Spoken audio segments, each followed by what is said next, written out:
thanks everybody for joining us for, I should have gone back to calculate. This is now the 4th anniversary practically of when we started these Occ-Covids in 2020. And we've been trying to bring information about what's happening with infectious disease in general and COVID specifically, and particularly about its impact on workplaces, and even more particularly how we can prevent and mitigate the harm that's related to infectious disease in workplaces large and small. So today, again, we're going to talk about pandemic preparedness in general. We're going to look at a new tool from the World Health Organization, their new risk assessment, and Kevin's going to lead us through that.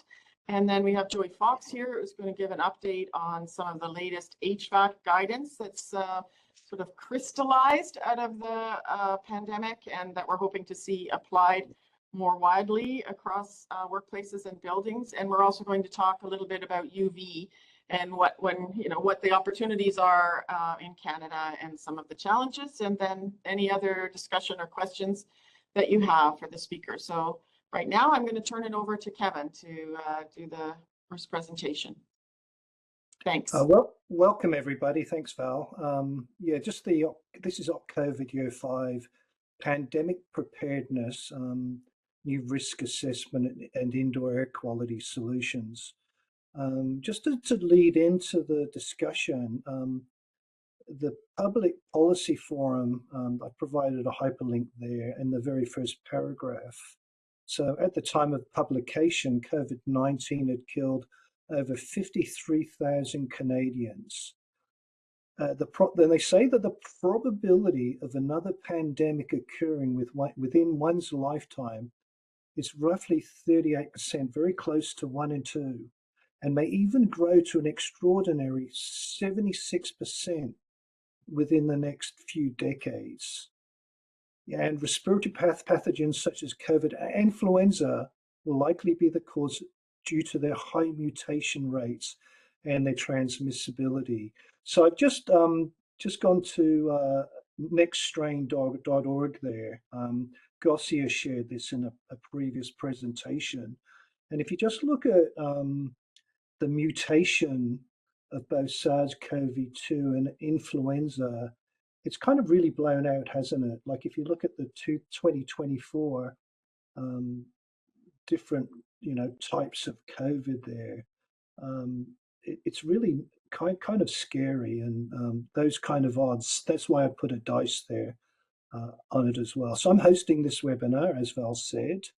I'll be talking a bit about the WHO risk assessment tool and the importance of monitoring carbon dioxide.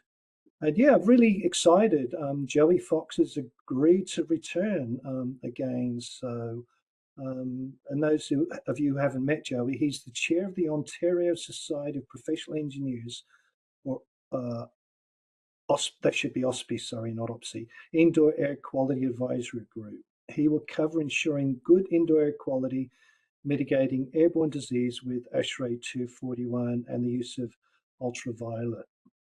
I've just kind of taken that nextstrain.org and just provided the hyperlink there to it again, just blown it up a bit. And I've also included Ebola there, and also monkeypox.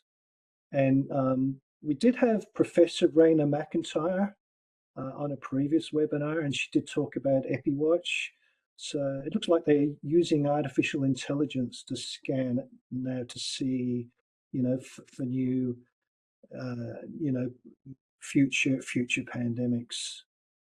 I want to talk to you about this new risk assessment tool from the World Health Organization. And so, who have actually really now come out to say that we need to really mitigate airborne transmission. So they have this online tool. I actually did go through the tool again this morning. This is through the World Health Organization. So it's all of the different countries around the world. And when you go through the tool itself, it is actually quite intuitive. Like it asks you for which country you're at, which city you're at, what the temperature humidity is, what the variant is. It's an indoor tool, so it's actually looking for the dimension of the space, duration, how long you'll be in there. Typically, it can be used for an event if there's a meeting event. And what it does, it assumes that there's one infectious person in the room. It also asks for vaccination status and booster status, and then if there's breaks. What you do need to know is the air changes per hour. You do need to know something about the ventilation, and you do need to know, if you do use an air purifier, you need to know the clean air delivery rate. Then, basically it asks you if there's a mask, and it talks about different kinds of masks and also activities. So this would probably be a workshop in itself, just to step you through the tool. And Joey might want to comment it too when he gets to talk, but it is actually an easy to use tool, and it does identify important interventions, and it can inform decisions that can significantly reduce the risk of transmission. I'm part of, as a few of us are, part of the Canadian Aerosol Transmission Coalition. So this is a volunteer organisation that's chaired by Alec Farquhar, who many will know, and Stefan Belladou, who is like Joey, a professional engineer as well. The Canadian Aerosol Transmission Coalition have identified 5 key areas for pandemic preparedness: applying the precautionary principle, strive for elimination versus mitigation, ensure a multi-layered prevention approach, address the disproportionate impact of pandemics on people in vulnerable situations, and strengthen the institutional framework for pandemic planning and response. So, we have groups for the Canadian Aerosol Transmission looking at each of these areas. I'm in group 3, and Kathleen Gadd actually leads that group. We have talked about different layers of prevention, and we did actually talk about using upper UV to disinfect, viruses, and that's probably what the trigger of this webinar has been. But we really need to ensure a multi-layered prevention approach. Vaccinations are necessary, but not sufficient. There is no silver bullet. More is needed. It really does take good ventilation to the ASHRAE standard and filtering the virus from indoor air. It also requires an effective respiratory protection program stipulated in the Canadian Standard Association standard. And, this multi-layered approach with input from occupational health specialists was recommended by Justice Campbell, with SARS-1. So here we are, SARS-2, many years after, and we still need to learn the lessons from the past. It saves lives, prevents illness, and reduces closures of business and schools, thus reducing the resulting polarization and economic and social impacts. Kevin? Yes? Are you advancing your slides at all? Because we're still only seeing the first one. Yes, I am. So maybe you should try to stop sharing and share again, or send them to me in an email. Okay. Now we just see it. Now it advanced. So that's where we see the Cat C one right now. Do you want to keep advancing? See if you can. How's that? No, we're still seeing only slide 4. How's that? Now we see slide 5. Okay. Okay. Looks like I'm just going to have to not put it in slideshow. So I did talk about the 5 areas of pandemic preparedness, and I did talk about the multi-layered prevention approach, and the Canadian Aerosol Transmission Coalition have broken up in teams, and I'm on team 3 with Kathleen Gadd. We did talk about the layered prevention strategy, and Ash, can you see that, Val? Okay. Yes, ASHRAE 241 we're seeing. Yeah, so ASHRAE 241, which is control of infectious aerosols, now provides requirements to clean the air. And using carbon dioxide real-time as a surrogate to assess the quality of the air will further indicate triggers and interventions required to clean the air.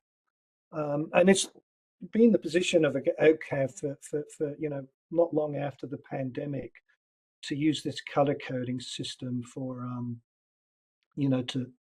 to as indicators what's an acceptable level for carbon dioxide. So typically less than 600 parts per million is what we really need to aim for.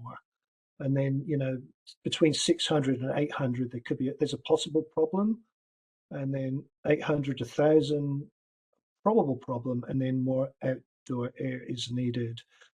There are hyperlinks there, and there's some very new information that's come from the University of Bristol. And there is a YouTube video that goes with that. But what this research HADRIL has demonstrated that as the CO2 goes up, then the pH in the droplets that we exhale that are airborne, the pH goes down. So actually the droplets become more acidic. And with the droplets becoming more acidic, it means that the virus will not decay as quickly. So it's kind of new research. It's brand new. It probably needs a lot more work, but it's really just reinforcing the importance of, you know, keeping the CO2 levels low, not only as a surrogate for the ventilation, but also when the CO2 goes up, the pH of the droplet, the acidity in the droplet goes down, and then the virus lasts longer in the droplet.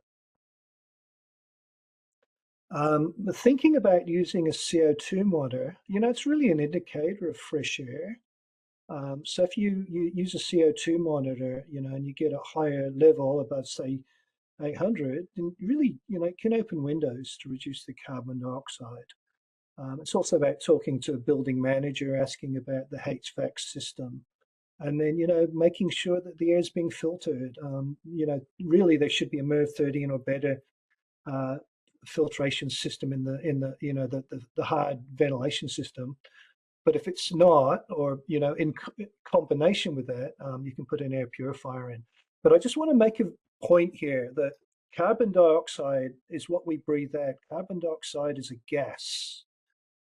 Air purifiers they filter out particulate. So the air purifiers won't reduce carbon dioxide, but by measuring carbon dioxide, what that does, it shows that you need to do something about the ventilation and also filter the air. You know, most people seem to be carrying around these ARIA now. I have one. It's what they call a non-dispersive infrared CO2 monitor. So it's the most accurate that's there. You know, it data logs, and you can sync it with your iPhone or with an iPad, and you can look at the data real time. And you can also look at decay curves. So for example, if you have a CO2 monitor in a room full of people, when the people leave that room at the end of the day, you can actually look at how quick the CO2 levels drop. And the quicker the CO2 levels drop, the higher the air changes per hour. So it's probably a screen also to look for air changes per hour. You know, you're better off to measure the air coming in and going out of the room, but CO2 monitors can also be used to look at decay curves, as you know, just as a kind of a screen for the ventilation rate. You know, if your CO2 levels are elevated, you know, you can either leave the premises, you can air out, provide more fresh air, and include MERV 13 or greater filters in the air conditioning system, and with air purifiers as well.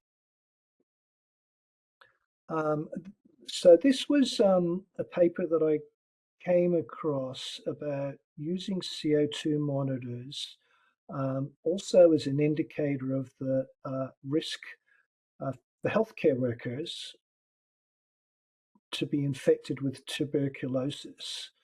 So this study has actually, you know, looked at healthcare workers using these monitors, and what they show is there's a lower risk for TB infection with lower CO2 levels. And I just wanted to spend a little bit of time talking about upper room UV or upper room germicidal UV. And this was a slide from a previous study, but there has been some research done by Edward Nardell from Harvard. And they have found that using upper room GUV, germicidal ultraviolet radiation, was about 9.4 times more cost effective than mechanical ventilation for the same amount of air disinfection. Which kind of brings me on to talk about and introduce everybody to Joey.